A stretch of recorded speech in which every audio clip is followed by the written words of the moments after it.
என்கிட்ட சில பேர் கேட்குறாங்க, விளம்பரத்துறையில் எத்தனை விதமான துறைகள் இருக்குது அப்படின்னு கேட்குறாங்க. ஸோ விளம்பரத்தில் எத்தனை விதமான துறை இருக்குன்னா, நிறைய டிபார்ட்மெண்ட்ஸ் இருக்குது விளம்பரத்துக்கு. அதாவது மார்க்கெட்டிங், கேம்பெயினிங் சொல்லுவோம், பிராண்டிங் சொல்லுவோம். ஸோ பத்திரிகை விளம்பரம், news paper advertisement, radio FM, bus branding, auto branding, mobile van branding, SMS marketing, WhatsApp marketing, ஏர்போர்ட்டில் இருக்கக்கூடிய மார்க்கெட்டிங், அதாவது T1 T3 டெர்மினலில் உள்ள மார்க்கெட்டிங், எலக்ட்ரிக் ட்ரெயின் இல்லை உள்ள பேசஞ்சர்ஸ் போகும்போது உள்ளே வந்து அட்வர்டைஸ்மெண்ட்டு, வெளியே எலக்ட்ரிக் ட்ரெயினில் வெளியே அட்வர்டைஸ்மெண்ட்டு, மெட்ரோ ட்ரெயினில் உள்ள அட்வர்டைஸ்மெண்ட்டு, மெட்ரோ ட்ரெயினில் வெளியே அட்வர்டைஸ்மெண்ட்டு, இந்த மாதிரி சொல்லிக்கிட்டே போகலாம். அதாவது மக்கள் பார்க்கக்கூடிய இடங்களில், பிராண்டிங் பண்ணக்கூடிய இடங்களில் அது நமக்கான ஸ்பேஸ்.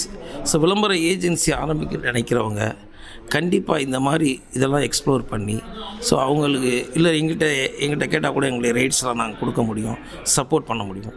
ஸோ அந்த மாதிரி நீங்கள் ஆரம்பித்தீங்கன்னா உங்கள் விளம்பரத்துறைக்கு ஒரு நல்ல ஒரு எதிர்காலம் இருக்குது. இன்னொரு நபர் கேட்டிருந்தார் என்கிட்ட, விளம்பரத்துறை அடுத்து 2026 பிறகு எப்படி இருக்கும்னு சொல்லி. மிக சிறப்பாக இருக்கும்.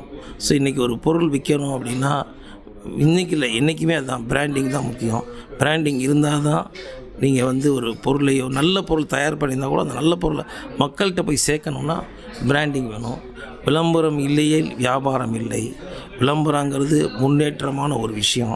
அதாவது நீங்கள் பண்ணக்கூடிய ஒரு பிஸ்னஸ்ஸு உங்களுக்கு தெரியும், உங்கள் உறவினருக்கு தெரியும், உங்கள் ஃப்ரெண்டுக்கு தெரியும்.